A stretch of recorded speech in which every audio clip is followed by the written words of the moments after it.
Lucky Lefty podcast. Hope everyone is having a great Wednesday morning. We are brought to you by Onora Whiskey, OnoraWhiskey.com. It is that premium American whiskey, OnoraWhiskey.com. And if you're going to drink, by all means, make sure that you drink responsibly. You gotta drink responsibly. I'm your guy, Shaun Davis, the original Lucky Lefty himself, Malik, Zaire. This morning, we're going to talk about the youth movement at Notre Dame. The youth movement. This is an incredibly young team. It was a young team, with a few vets sprinkled in. And you got the vibe that it was a more veteran team because of the guys that were on the field. But when you really look at this squad, this was a really young team because you went into that Ohio State game with a first-time starting quarterback. Your backup will be a first-time starter eventually. Your two tackles were sophomores, and one of them 2 games under his belt. You know what I'm saying? Your veterans were inside, and then you go to the defense side of the ball. You were going to depend from game 1 on both of your top cornerbacks from the 22 class. You needed them to play. You knew that in fall camp. So as much as people looked at this team being a veteran team, this roster this year and even moving forward is an extremely young football team. We'll talk about that. We'll also get into the Gator Bowl, South Carolina just a little bit because we have plenty of time to break that game down. We don't want to dig too much into it and kind of take away from our content. But you already know we're going to do it different today because that's what we do. It's the Lucky Lefty podcast. We spin it different. Left, I want to start here. As you know, I'm a podcast nerd. That's what I do. Yep. It's the producer in me. Scour content. Look for different ways to approach college football, approach Notre Dame football. And I was sitting and listening to a podcast, and I had to go do this research. Did you realize I never knew that TikTok was running wild? Now, TikTok, for those of you that might not know, is a very popular social media platform, and it's particularly popular amongst younger people. I, for one, would never be on TikTok. I will say this, we've had several TikTok creators reach out to us via social media, interested in cutting up our stuff to be on TikTok. They're like, yo, we love you all. Man, you love your content. I think I can help you out. This is what I do. I create reels. And I'm like, I'm so disconnected from TikTok. I'm like, hey, I didn't know that. You gotta hey, if you follow that lead. If you want to manage that side left, by all means. Because I'll take over on that because that'll be good for us. Yeah, because I promise you, I wouldn't look at one TikTok video that we have. Because I never did Snapchat. Yeah, I'm not a Snapchat guy either. You know what I'm saying? It's just certain platforms. I'm like, yo. But news broke yesterday that the record labels, are coming for their money. Now, this is because, TikTok is all about dances, music. Like, I don't even think creators of content and artists, I don't even think they really rock with the gram like they used to. Like, everything is about TikTok for them as far as promotion, events, all of that. And with music being the driving force, it's funny that the record labels have chosen now, when it seems like TikTok has gotten to its peak. Rightfully so. You just can't be out there using music. Can't be using everybody's music without paying the publishing and the rights. Absolutely. So it made me think about this. We talk NIL, we talk transfer portal, and it's the wild, wild west. And we've spoken about Jack Swarbrick and his approach. Like, you know what? I'm going to let the wild, wild west take place. and we're going to strike at the right time. And that's kind of like what the music labels are doing. They sat back. They didn't come after them as they were growing.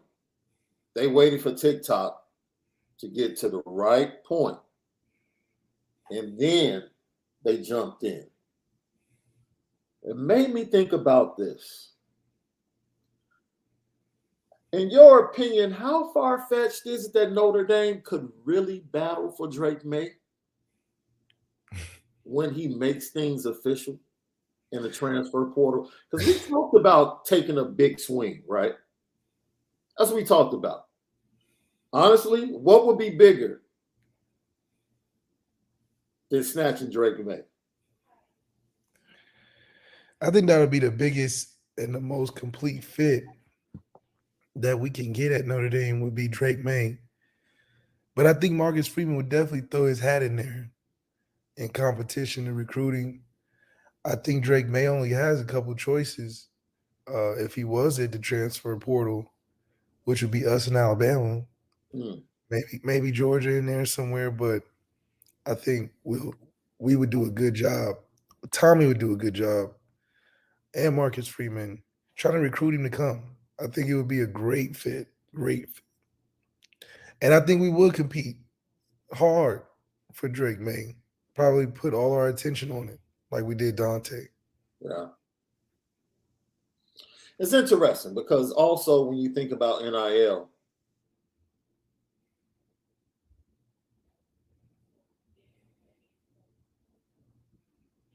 I've come to realize that Notre Dame feels really comfortable about where they sit as far as this youth movement. Like they understand that not only changing a culture, but building a foundation takes time. I think they understand and are honest about when things are going to happen. Like we had a question yesterday that came towards the end of the show, and we really couldn't get to it because we went extra long yesterday and we just had to end the show. But it made me think about this. Like someone asked a question, I forget who it was, one of our listeners. Will Notre Dame win a national championship in the next 3 years? And it made me take a step back and say, man,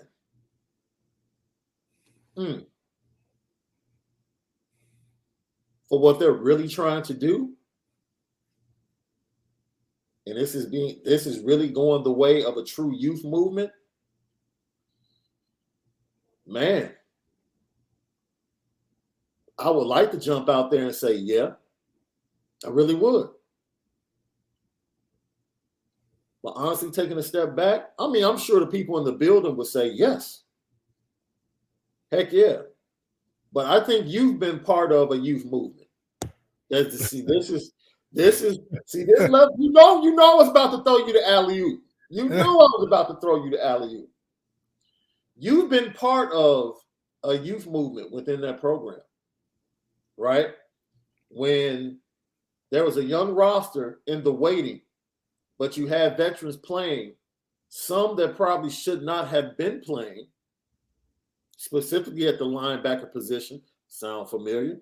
But I digress. And it was towards the end of the season and into the bowl game where you saw a lot of young players start to get a lot of run. That's right. And the very next season was probably one of the most potent, best chances for Notre Dame to win a national championship. So I posed the question to you and LL Nation. Is that the same vibe you're getting from what's happening inside of Notre Dame right now? Because you went through it. Yeah, I think it's coming.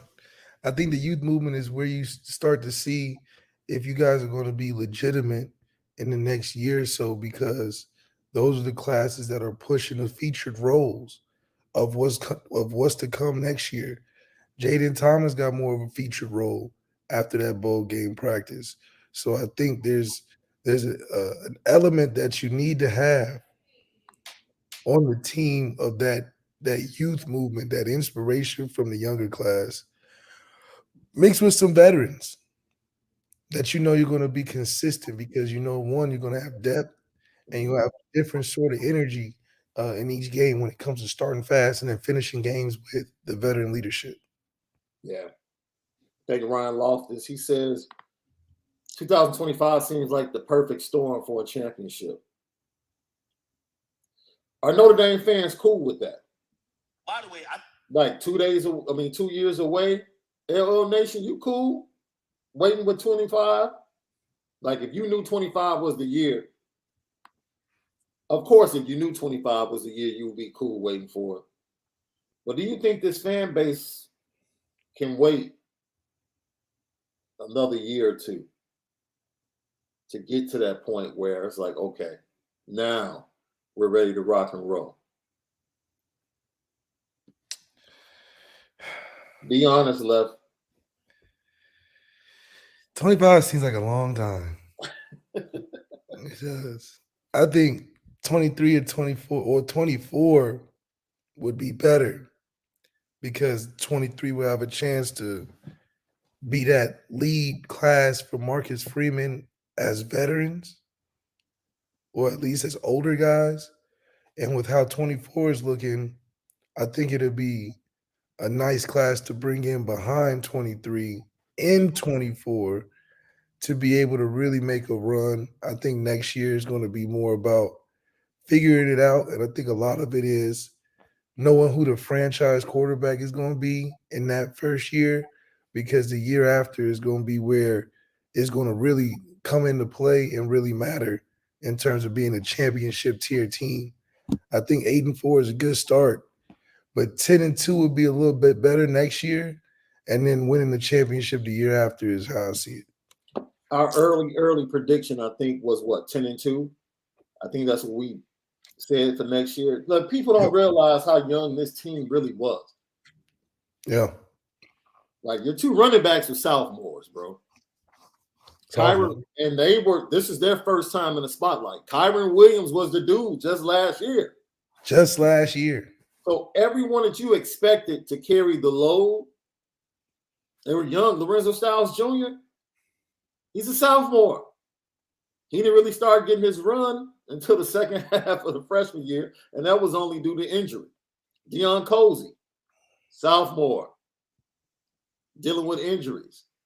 I just really don't think people understand how young this team was coming into the season. Yeah, I mean, just last year we had the running backs that we love so much this year in the bowl game looking very young behind the ears and talking about how they were going to bounce back and never let it happen again. That wasn't too long ago. No. So now, they're being more of the feature role in the team. That's a great start, but they're still very young, a lot of room to grow, a lot more yards to eat up. And I think they're maturing along with the offensive line, who is also young. And I think it's going to be a much more veteran and much more experienced team playing Ohio State the year coming up, because that, I think, it'd be more fit behind a quarterback, even if it's Tyler Buckner, that's more experienced than what we had this year. So I think we'll be way more ready to play at home versus an Ohio State team that I think is going to take a huge step down, even though they're in the playoffs this year. It was, they got put there. They didn't earn it. They got put there. And I think that, our stock is rising where theirs is falling. I think we'll have a good chance of really making an impact starting off with them next year. But it's because of the maturation of how we finish this season with these running backs, getting them healthy again, getting the young guys back in with Jayden Lamar coming and Jadarian Price, coming off injury. I think we'll be much more effective in that room, on top of the fact that that quarterback position is going to be better than this year. So that's going to help be the next piece. And I think we're right there where we need to be, and Marcus Freeman just got to guide it right in the dock. Yo, Jayden Lamar, you mentioned his name. On3 just recently predicted that he's going to flip to Oregon before National Signing Day. He just met with Marcus Freeman. Story that we're getting, as soon as he heard that news, he called Marcus Freeman and said it wasn't true. He said, "I'm sorry, man. That's all we're saying." Don't even worry about it. He reached out to Notre Dame and said the report is not true. So, Right. And that's why you had to call the Godfather and be like, hey, I know mean, you heard Marcus the word Freeman on the had just street. left him. Yeah. Marcus Freeman had just left him with an in-home visit. All of a sudden, here comes this report. And the whole family was there. Right. He So had all the friends and family. Look, this is for like 4 or 5 guys. You know what it is. Number 2 class in the nation. Teams like Colorado, Oregon, picking at the classes, and they're not picking at the classes come to get kids with our offense. You can do this. They're coming with money in hand. Period. That's it. So now, either young men will choose NIL or they'll choose Notre Dame. It's really as simple as that. It's really as simple as that. Jay Lamar was on the Zoom call on Sunday night. So, he's locked in. He's going through the process. And for him to reach out and to call Marcus Freeman and say, I have nothing to do with that. I just find it very interesting. I find it very, very interesting. So, Lucky Lefty Podcast, talking youth movement at Notre Dame. Go right now to the YouTube channel, subscribe if you haven't done so. Also, Apple Podcasts and Spotify at CFB Nation in conjunction with Irish Breakdown for all of our great content. We have a poll up on the YouTube page that we would love for all of you guys to participate in. It is a picture poll. The options are Jalen Sneed, Nolan Ziegler, Tyler Buckner, who we'll get to in a second because he's still young. Like he's still young. Like it's his 3rd year, but like, and it's crazy because a guy at this time in the transfer portal era, and you're seeing 18 to 17 guys leave top programs like Florida, Texas A&M. We're not seeing the mass exodus of Notre Dame players, especially the ones we know are frustrated. We know Lorenzo Styles is frustrated and probably had his hand over the transfer portal button this whole season. But for him to be able to still be there and believe in what Marcus Freeman is putting out as the culture and what's to come, it's tremendous kudos to what Marcus Freeman has at Notre Dame.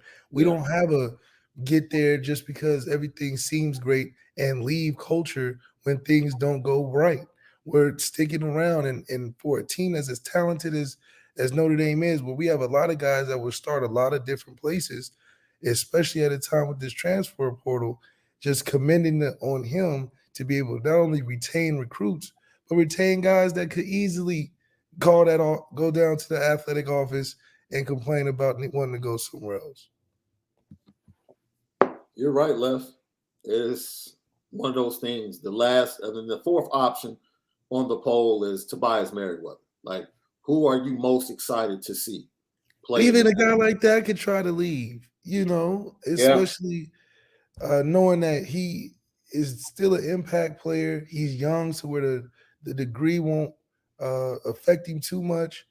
And the fact that he knows, just like we know, he could be an impact somewhere else. And to only have less than 10 catches on the year and stick around, man, we must be doing something at Notre Dame the right way. Is it, you know what? Let's take it in this direction, Lef. Is it tougher now for coaches to make sure the guys are happy? Because when you knew you had kids locked in, and if they did transfer, they had to sit out, so they were hesitant to move. Now, even with young freshmen, you have to cater and make sure, like, okay, we got to make sure they're not playing, but we have to make sure that they feel like we really love them and to trust that they're going to get their opportunity. It seems like it's another hurdle for staff and coaching, for staff administration to really deal with that. And I really think a lot of these schools and programs should look into adding to the administration and the staff to properly deal with freshmen kind of off the field and not just not. I'm not talking about the staff that just deals with all the players academically and getting them acclimated. I'm talking about a staff that's strictly there because of the new wave of the transfer portal. Like, man, lock in with these freshmen and let's make sure that they know this is the place they need to be.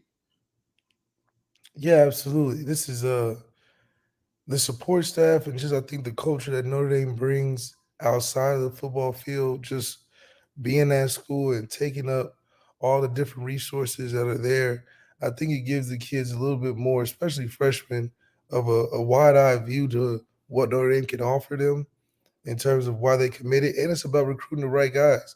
I think if you look at so many schools that have so many dropouts or transfer guys, you Mm-hmm. you you got to question, okay, what was the intention of how they got recruited there to begin with?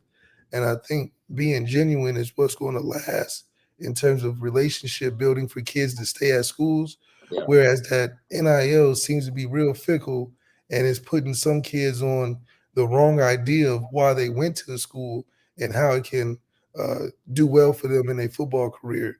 I think is becoming more and more of a shisty business decision instead of it being wholesome. Like I feel like Marcus Freeman is kind of giving plans out when he's on his recruiting visits to kids and their families about how he sees their development in the 3 to 4 years, not just getting them there to commit to school on that visit or on that period of time.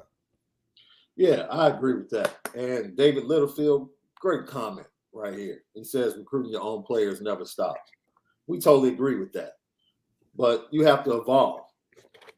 And just leaving it up to the staff that you have, you might need to bring some other people in, right?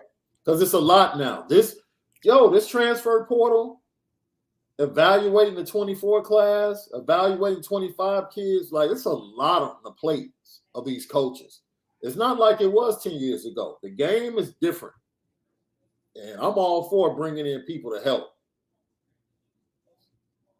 Yeah, I think it's sort of like how at some of these agencies like CAA and Athletes First have part of their business structure is like a support staff Yeah. to where they'll call the families and set up, the tickets for the families, or if they want to go do something or a concert in town, they got the connections. It's kind of like having the plug for different things that go on to support the families of the athlete um, while the athlete is doing what he does, because it's just too much for a coordination standpoint to get everybody to the game so I think having a support staff on a football program for a school like Notre Dame is you can have something similar to where they're just there for the kids. It's not football related.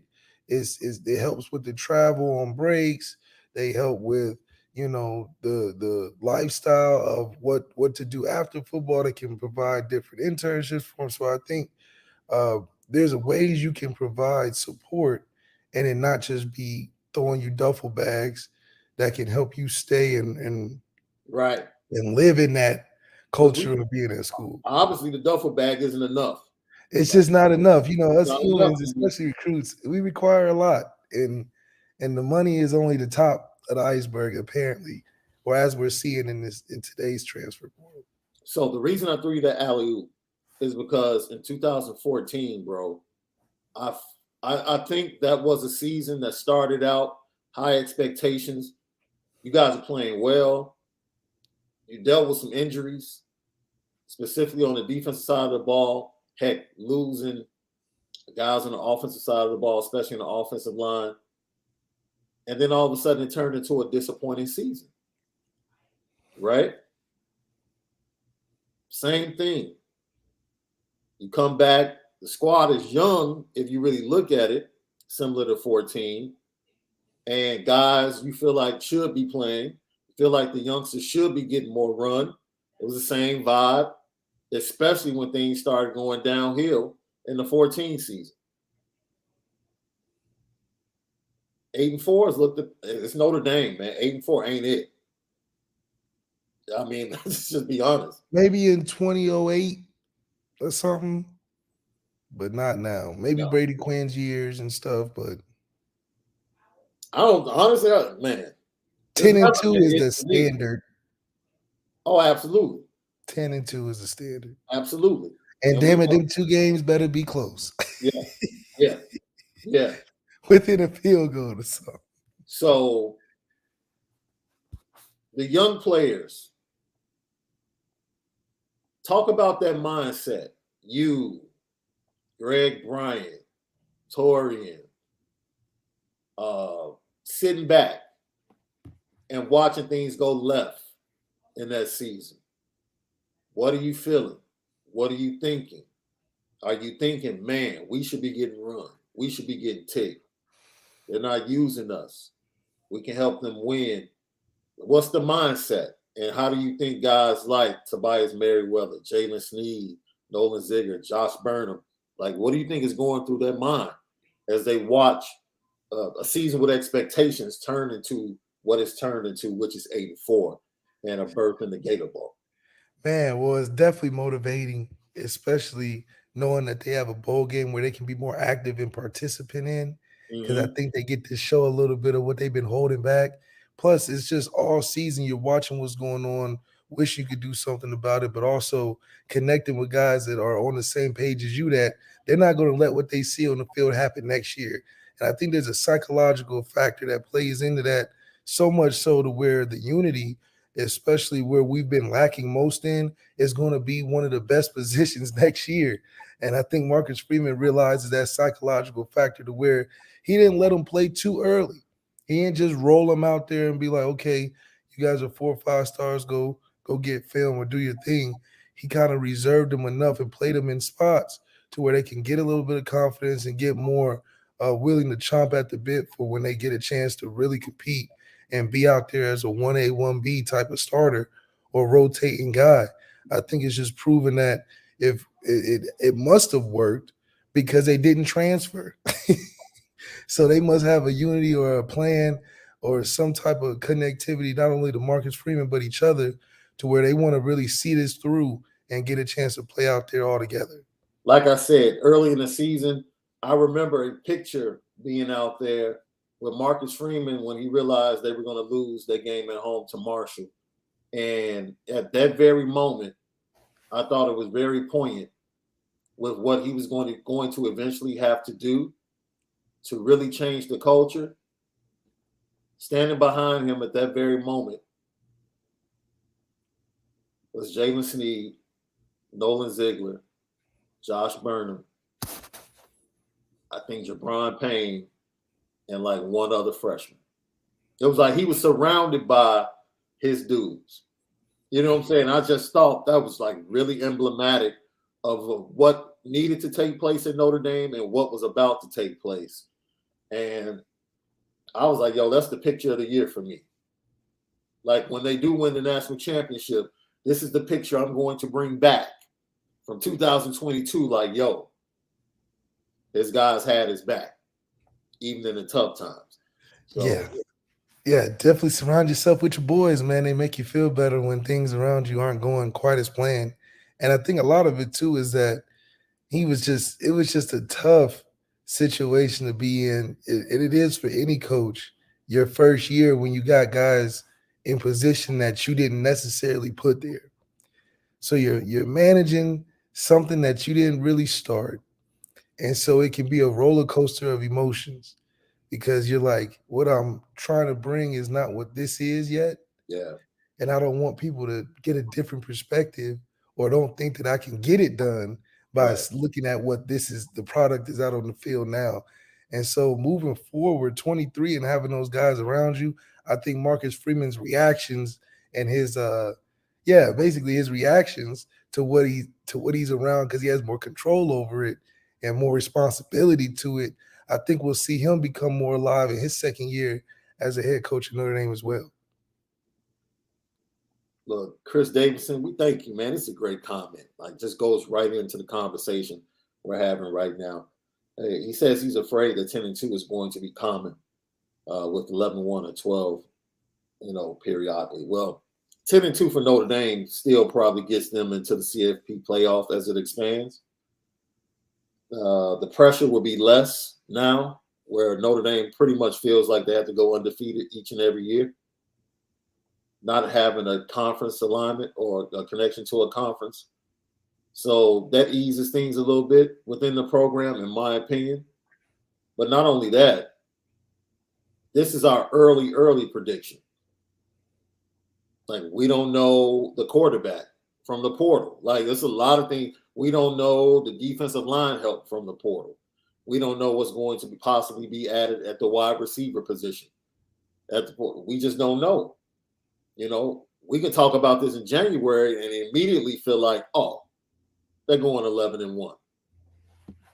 You know, well, I mean, only the team can really determine that. I know the feeling of what it is to know before you roll out there what the season is going to be, because I was experiencing, because I was there, and we didn't even have to play no games to know that we were going to be really, really, really good, and a problem for teams this year or that year. And I think it just has to start from there. Marcus Freeman can give all the great speeches he wants to about what's to come, but only the team knows when they're really ready to be taken out the oven. And I think we've been baking for a good long time, and I have an inkling that we'll feel really good about not being 8-4 the next year, and hopefully having enough confidence to be in that 11-1, 10-2 range. But at the end of the day, 10-2 and above is a great season.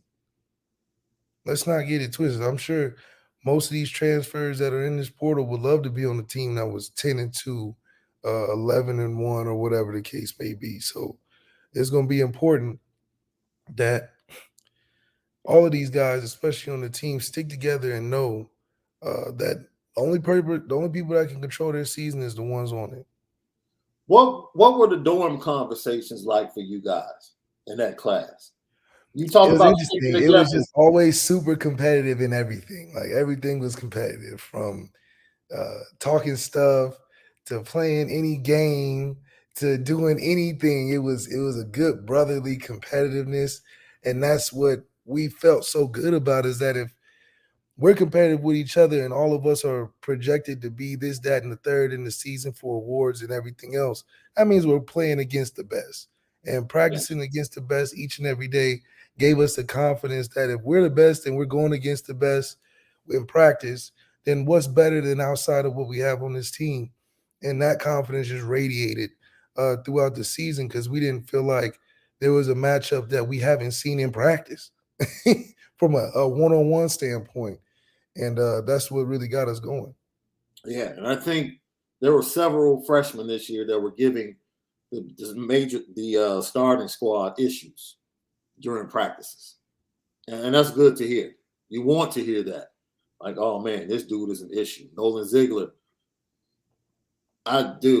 Nolan Ziegler basically made certain coaches mad because he popped somebody in a practice.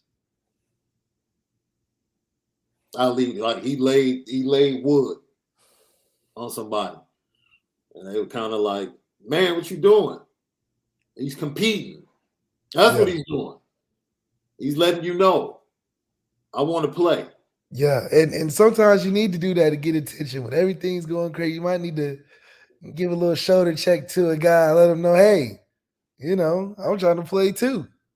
And, you can take some of the repercussion from that. But at the end of the day, we need guys that want to put their life on the line to be able to start. Yeah.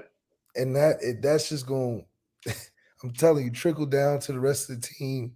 And that's where the next man up mentality really comes into play, when you have guys that, compete really hard. And if they don't get the spot, still think they deserve it enough to be ready to get in there. I think when we have Van Gorder and going through the process of trying to figure out what he's trying to call and do, there was a lot of competition, because Van Gorder was hard on them.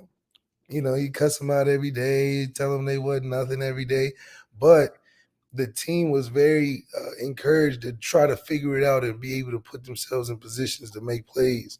And even though we had our ups and downs with it, I think mentally it shaped us in the right way of being prepared each week and having guys ready to play, even if they're not starting. And I think that's where the key really started to turn, was that guys were ready to play when they weren't starting. And that's how you know you have a team that's on its way of being really good. Lucky Lefty Podcast. Go over to Spotify, Apple Podcasts for all of our great content. CFB Nation in conjunction with Irish Breakdown. It's the Lucky Lefty Podcast. You already know we spin it different. Also, subscribe to the YouTube page. Hit the notification bell. Every time we drop something or go live, you'll know. But more than that, leave a comment, because we respond and we appreciate each and every comment that you guys leave. The climb to 5,000 is now on the move. It's because of you, LL Nation, that we are and have been able to be the success that we are now. Follow us on Twitter and Instagram at Lucky Lefty Pod. Smash that like button. Hulk smash it. We appreciate you. Now, we understand that Notre Dame should be more experienced at quarterback, more experienced in the backfield, more experienced at wide receiver. The interior of the offensive line will have some youth on it, right? Some youth that's been with Harry Heastan for a year, though. I'll throw that in there. A lot of They'll be reps. young, A lot of reps. but there'll be Heastan young. Which You know is what I'm saying? which is 2 years instead of 1. Exactly. You go to the defensive line. The defensive line is going to be young. They're looking to add veterans there. We have to think about whether or not Justin Adamiola will be returned. But they will still have some guys. Riley Mills will be there. Howard Cross will be there. Justin Adamiola, if he decides to come back. But you're going to need contributions from Aiden Gabbard. He's going to have to step up. Tyson Ford, Jason Onye, Josh Burnham. They're going to have to take that next step. They're probably going to add 2 in the portal to the defensive line. Right? And then you have the freshmen coming in. Well, defensive backs, they're going to be young. They're going to be really good, but they're going to be young. The veteran will be Cam Hart, Clarence Lewis for now. I don't know if he is a candidate to possibly move on. Safety, they're going to be young. So, once again, the youth movement is going to continue, right? But being a veteran at the right position, like quarterback, and getting the right guy, is going to be vitally important, because that, in my opinion, if you had that same leadership on this team at the quarterback position this year, we're talking about a 10-2 team this year, in my opinion. Yes. We're a quarterback away in a lot of standpoint. And that's just showing you how important it is to recruit that position, and why it's important that we get the right guy in this transfer portal now, because it can be the difference between an 8-4, 10-2, possibly 11-1 season. And that's with doing all the other things right as well. Making sure D-line is stacked with depth, making sure the O-line is very equipped, having the pieces around a guy, preparing the table for a guy to come and sit and eat. So that's a tough job in and of itself, where 90% of college football has a tough time doing. The other percent that's the icing on the cake is finding that guy that can really put it all together, and that's the quarterback position. So we're 90% complete. We need that 10%, which is huge as an individual on a football team, but it matters, because that's the difference between championship and we don't have a conference. So championship or nothing. That's a fact. That's a fact. There's a lot of questions out there we're going to get to. Thank you, Bob. You guys keep the chat lit every day. You keep it lit every day. So, which youth movement makes the most impact next year, Lev?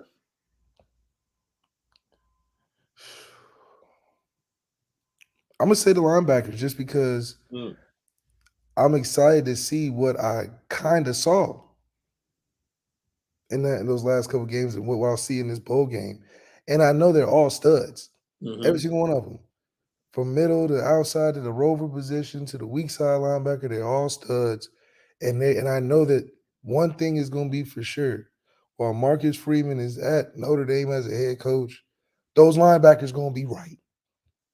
That's going to be the one unit I can count on the most because he was a linebacker. So I'm expecting him to make that linebacking position one of the best in the country, and he's going to recruit like it and accept nothing less. He may not have all the understandings and details of what it takes to build a dominant quarterback room every year, but damn it, the linebacking room is going to be the leader of this team at some point. And I trust if anybody, Marcus Freeman's going to get that done with James Laurinaitis at his side. I think he's going to be the wide receiver movement. I think Tobias. Do you still consider Dion young? Because he really hasn't played a lot because of injury. Um, It's his sophomore year. He came on late when he got healthy, but it was really only like a small sample size. Like, so from an experience standpoint, would you consider him part of the youth movement, or do you think 3 years in is like, well, he's battling the window. So hmm, unfortunately, it is what it is. If you flirting with that window opportunity, you really don't have too much control over it. Sort of how Joe Wilkins was in that position. Got hurt to the point where it's like when healthy, it's hard to find your spots in the game just because yeah? you've been around but not in the game for so long. So hopefully, you know, he stays healthy enough to find out if he'll have that chance. But college football don't stop for nobody, and hopefully, with the transfer portal now, you don't have to suffer the consequences of not knowing, and you can go get you a better spot. Hopefully, So they just released. We actually just got the updated media schedule. Next time we'll hear from Marcus Freeman will be this weekend, Saturday after practice, and then we'll hear from the coordinators on Sunday after that. And cool. So the next availability, we'll be able to view practice on the 26th, the day after Christmas. So we'll be there. Lucky Lefty will be in the building.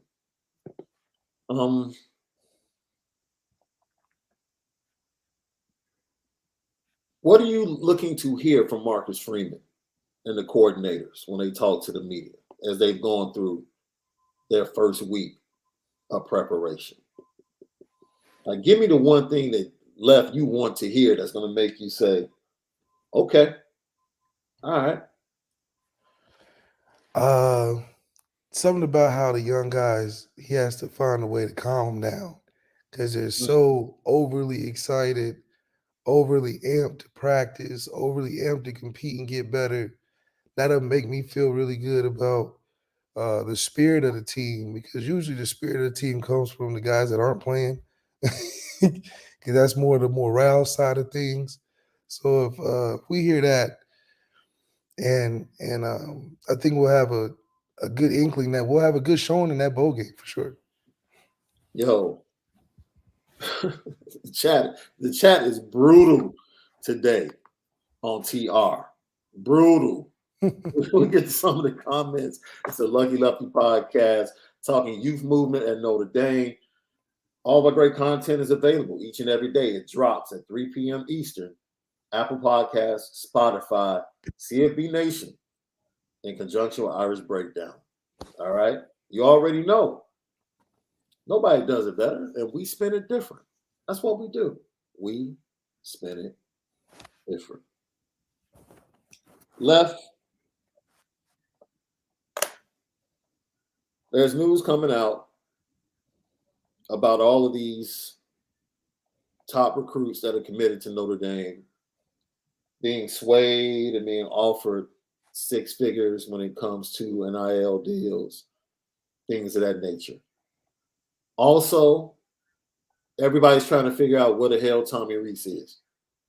And I venture to say, since they've been practicing, that Tommy's been at practice. Tommy been at practice. He's been at practice. And secondly, Tommy has the most important job of the offseason. Like, there is nothing more important than getting this transfer quarterback right. Nothing. That's it. Nothing. That's it. Like, and all attention should be on that. Man. So as much as Notre Dame fans are questioning like whether or not he's out looking for a job, man, look. He'll be looking for a job if he don't get this right. Exactly. Exactly. So he don't have to worry about looking for no job because I promise you, he won't keep this one if he don't get this right. So if he got to stay in the building all day, I don't care if he don't see none of the guys we got. I don't care if he's locked up in the basilica praying with the fathers. I don't care if he's at the grotto 3-4 times a week. Do whatever you have to 3-4 times a day. I don't care. Do what you have to do to get this right. Do what you have to do to get this right. I don't need to see you. I don't need to see you at the Gator Bowl. No, I don't even need to see. Let an intern call the game. You back in South Bend, giving the plays for all I care, bro.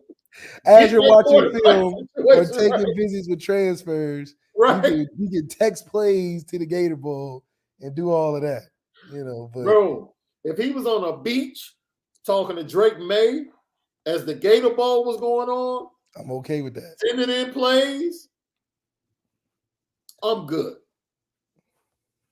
I'm good. Of course, I'm really good. Like, I promise you, I would not be upset. No, Left is actually serious. He's actually dead serious. Because, damn it, we don't want to see a repeat of an 8-4 season with a custodian at the position. We want to see sparks flying. We want to see you really put your best foot forward and represent the quarterback room the right way. You representing the quarterback room with guys that you would think are student walk-ons. We need to have a bona fide guy to be like, man, where'd you get that guy from? What kind of QB force did you find this kid in? Because he just looks the part, is the part, and we're going to go far with this kid. That's what I want to feel at the position. I hate going into games being like, yeah, we're not better than this guy, not better than this guy, not better than this guy. And that is hurting my pockets to bet on them for Vegas. Like, good grief.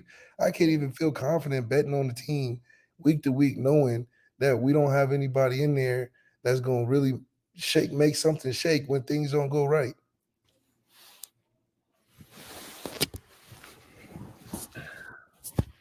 Let's get it right.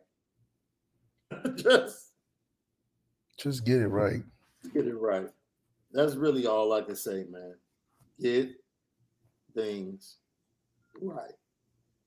Early on, what troubles you the most about South Carolina, Left? Anytime you're playing a top quarterback, you got to play all 4 quarters. And, it's about making plays. So who's going to make more plays? South Carolina's hot right now.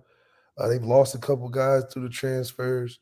So I think it'll definitely affect their team. However, if Spencer doesn't play, I think we'll win by 21 points. But if he does, I think it'll be a closer game. We'll win by 7 or maybe 10. But I think that it's about making plays, especially against a top quarterback. They've been able to put up 30 points per game, even with their early struggles. 378 yards per game. Only 5.7 yards per play, though. Even with a big arm like Spencer Rattler, that stood out to me initially when I looked at the stats, bro. I was like, man, I thought they would be better per play. Teams love to run the ball against them.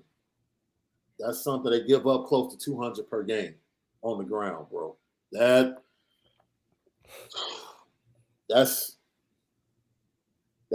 good meat.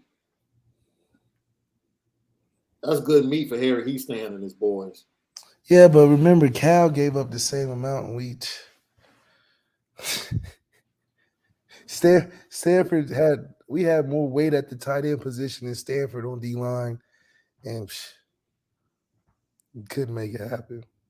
Well, we'll hopefully, as we dig deeper, we'll give more confidence to the fan base as to why we feel right now that Notre Dame is going to win the game. Currently, what is the line? Help us out, LL Nation. I haven't looked at it at all. What's the line, the early line on this game? Somebody put it in the chat for us and let us know. Before we get out of here, Left, we saw the transfer portal explode.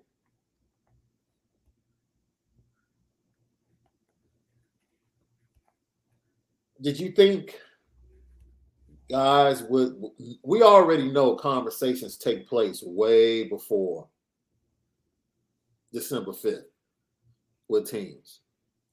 Did you think that you would see dominoes falling a little bit faster, even though it's just December the 7th? Or did you think it would take a week or so before we start seeing some of the big names making a decision? Man, every day you see another big name jumping into the portal. I think it's kind of crazy because how do you? Not every guy is gonna get an opportunity as good as some of these guys are.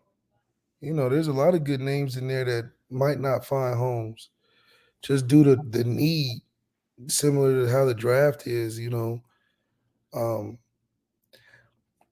I would hate to be a guy in the transfer portal now. So I don't know what those conversations are like on the recruitment side of the transfer portal, or are guys making contact every day? I don't know if it's. I heard it's like a list that you go on, and you got people checking it, but every day is another 100 or so added. So yeah, the shuffle of college football is going to be the biggest it's ever been, and I think we'll see a lot of teams be more competitive next year. But man, it's just a crazy cycle right now. It's hard to really know where it's going to go for sure. Yeah, we just saw Georgia with his first transfer, the defensive lineman, 300 pounds, big dude. He's out of Memphis, if I'm not mistaken. Someone put it in the chat. And he's a producer, so. Say it again? He's a music producer. Are you serious? Yeah. I already looked at his Instagram. I'm like, okay. So I don't know if he's taking that serious or not, but, whatever. Yeah. Oh, man, that cat kicking it with Yo Gotti? Yeah, maybe it's just a part of it, but give me something around that 330, 365 range. Yeah. 6'5" or something, you know what I mean? We can make it happen. So the portal continues to build, and I think we're going to see more entries into the portal after the bowl games. It might explode again after the bowl game. So,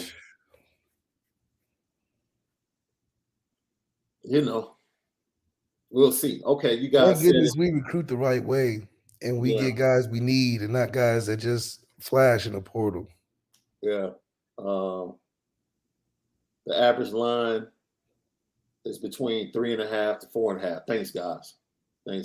Irish 3.5, 4.5. I would actually take that. I would actually take that early.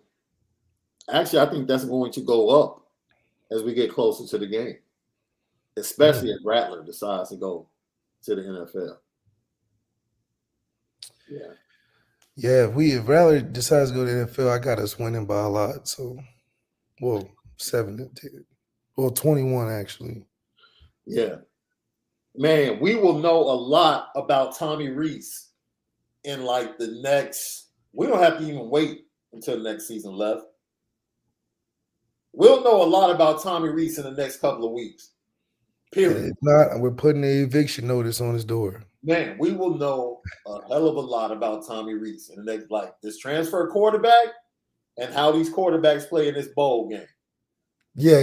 How the We'll see a quarterbacks play the lot. bowl game. Oh yeah, we're going to see a lot. And I think the transfer quarterbacks are looking at the bowl game and being like, okay, what are y'all rolling out there, and who do you guys have now? I think they'll be salivating at the fact that the competition is thin in our quarterback room. Yeah. But then again, it has to be who's fitting at the right time, right place. All right, let's get to some of these comments, questions, and super chats, love. Rob Osgood. Guys, in your opinion, which incoming freshman will either start or have a lot of playing time? Thanks. You talking about for 23 or for the game? 23. Start. One of the receivers got to get in there. Maybe Jordan Greathouse. One of those guys making a splash.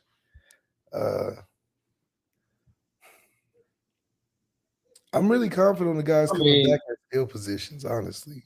Peyton Bowen is the easy choice. He's the easy choice. But like I tell people, man, like Xavier Watts and Ramon Henderson are not about to lay down for that dude.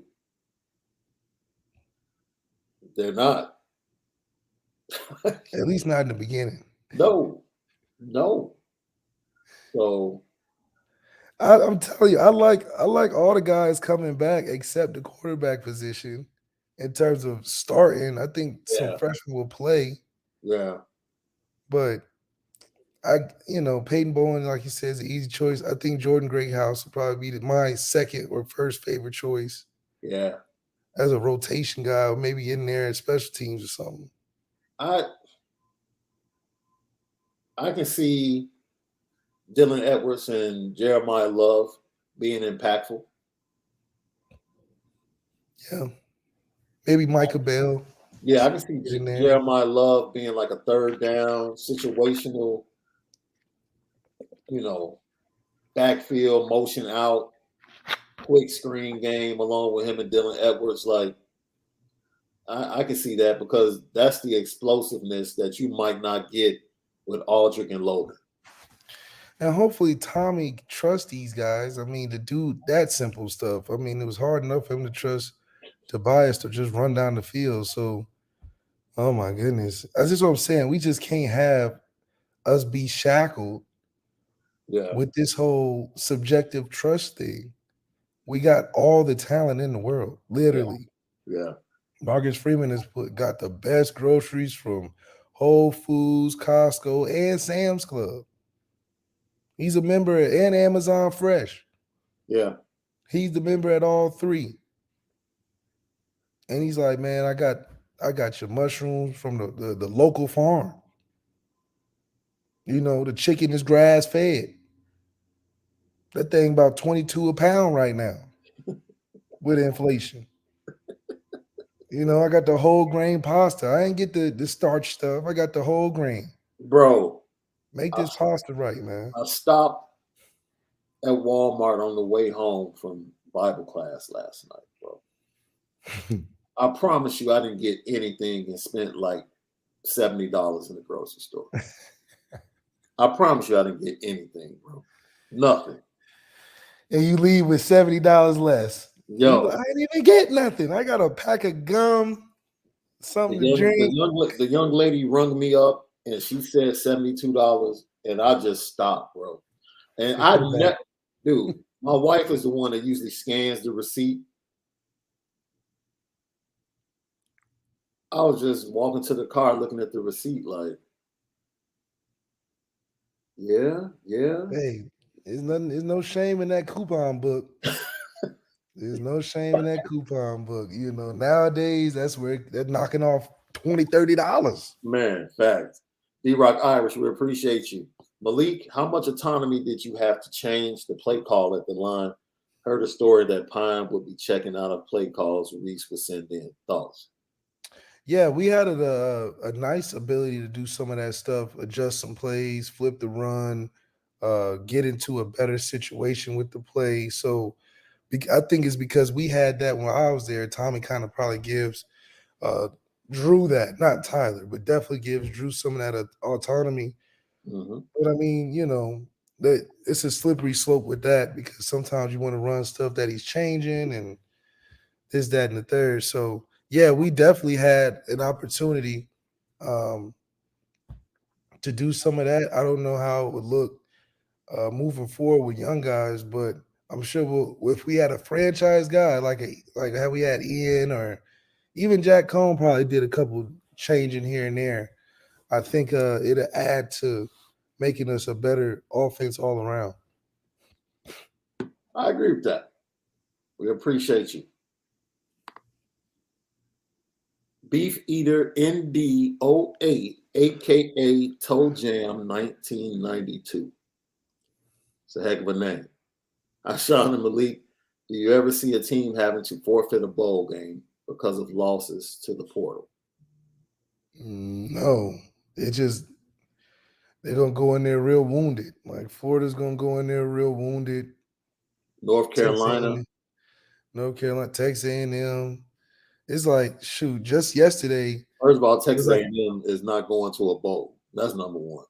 yeah, they got like 11. It was like 11 guys on one team left in the same day. No, 14 left from Florida like yesterday or this morning. So a lot of young guys gonna get opportunities, but a lot of spots are gonna be available. But also, if you think about it, these teams they still playing these bowl games because they want that money. So they don't Wow. care if they got to play with managers or fans in the stands. Give them a fan controlled football field. Right. Hey, how They many gonna play played? the Hey, game. Florida A&M played North Carolina without 23 players They can play. early Yeah, in they the can play. season. They wanted That's that going money. crazy. They wanted that visitor gate. That's gonna be. 23. They're like, we're playing. But I wonder at these programs, what's causing the mass exodus? Because North Carolina is still a nice school, but 23, You know I the couldn't company. I imagine. mean, bro, Get they gutted. probably, that roster knows Drake's not coming back. You know that. Got to. I mean, Drake see that. He probably like, shoot, I can't even stay if I wanted to, man. Which leads to this super chat. David Littlefield, we appreciate you. Thank you for the super chat. Seems taking someone like May with numerous years left may mess up the quarterback room with the two incoming quarterbacks. Drake May's only here for a year. He's in the league. Yeah, he's not staying long. Like, I don't care how much eligibility he has. Drake May is a one and done. Yeah, No he's matter like the where he NBA. goes. One and done. He's one and done. Eligibility doesn't matter. He's to the league. And our guy, Truman Theodore Dumel, we're messing with him about that Jets jersey. Finally having some pride in wearing it. It's a case of buyer beware and who's a bargain in the transfer portal. Where they growing is hard to know just yet because this guys popping in every day.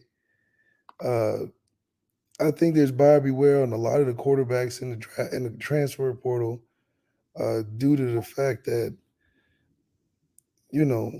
getting adjusted for 1 year could be a challenge for some of those guys who've grown up in the system for 2 or 3 years, and it was I'm not gonna say mediocre, but wasn't the greatest in the system they was just in. So it could be some feast or famine in the quarterback transfer portal, which makes Tommy's job that much more important to get it right. You can't afford to get a head scratcher where we could have just did other things in the transfer portal or focus attention other places. So sort of in the quarterback, and then it's just hit or miss that you have to have the mindset of going into this anyway.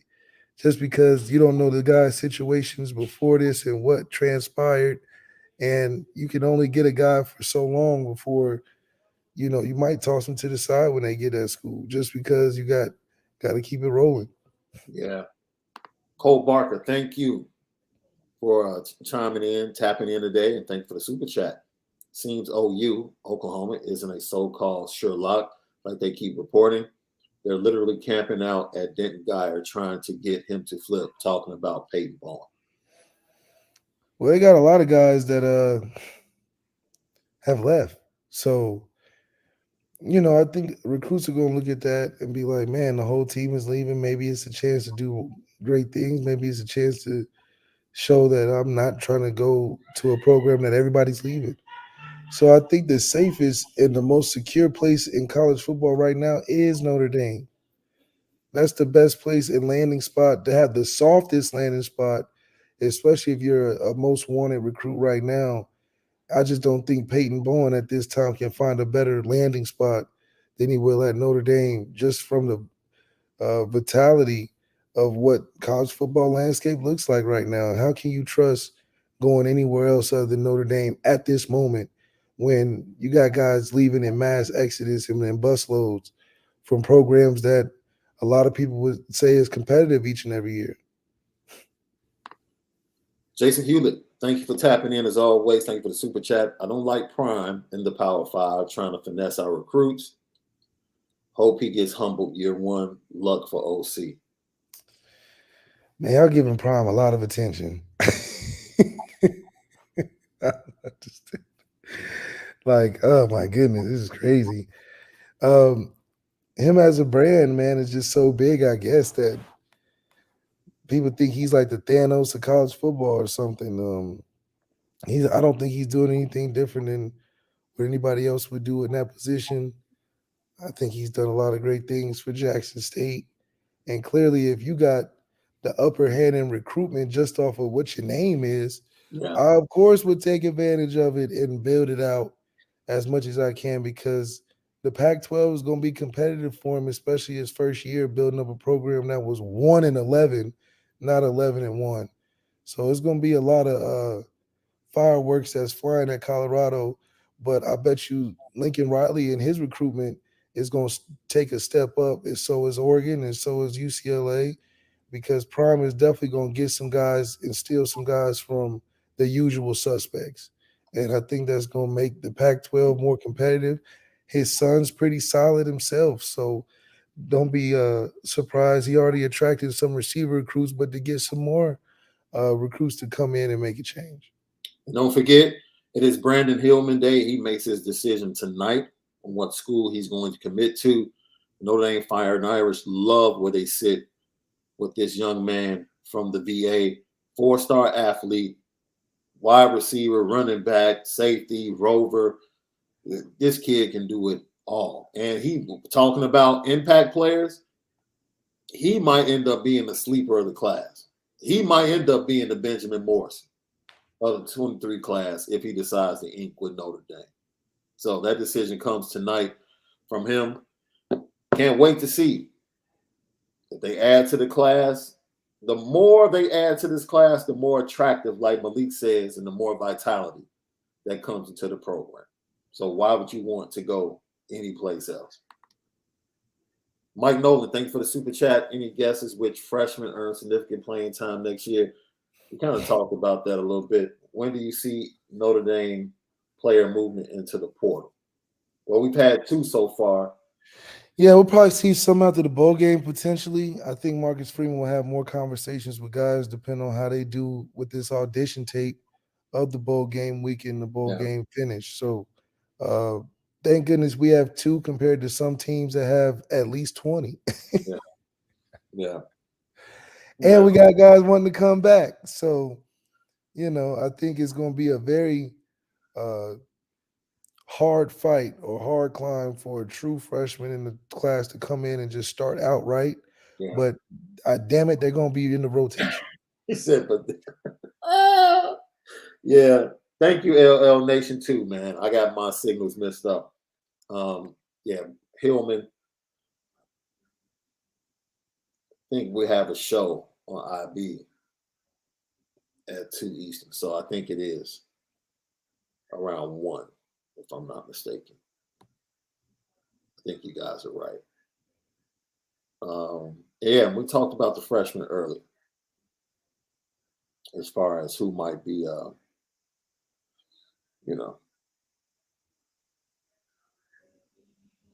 Michael Ruskinov Do you think with all the portal craziness going on, does it help Dante more possibly land in a better place?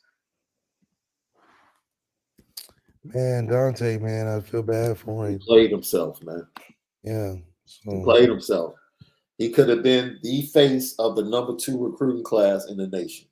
He played himself. That's just what it is. He just played himself, man. That's the NIL era, boy. It can send you off. How you feeling crazy? It can send you off. So thank you for everybody that tapped in today. We had a fantastic show.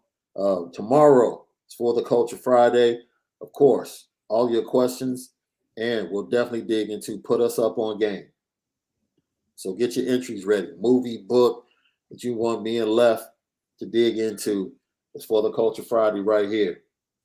Put Us Up on Game. And I would like to say shout out to my Fighting Illini with a big win in Madison Square Garden over the number 2 ranked Texas Longhorns. Horns down. That's how we do it, baby. Yeah. No, true story. Like the last time I watched Illinois in New York, it was against Texas at the Garden. They lost.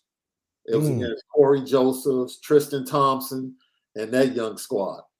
That's before Tristan Thompson was doing his thing. He's probably doing his thing in Texas. He probably was. He probably was doing it because he only stayed 1 year in Texas, so he probably spent like those 3 or 4 months getting it in. Man, crazy. Left back tomorrow, man. Just waiting for this movement. You know what time it is.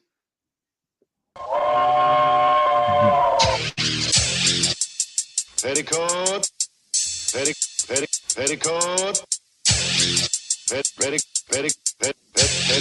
Petticoat Junction. It's time to get petty. Oh, we did a good job executing. Are you upset with something? And fire up the Petticoat Junction train. I just don't like you. You don't? No. What is today's pettiest story? Petty Junction.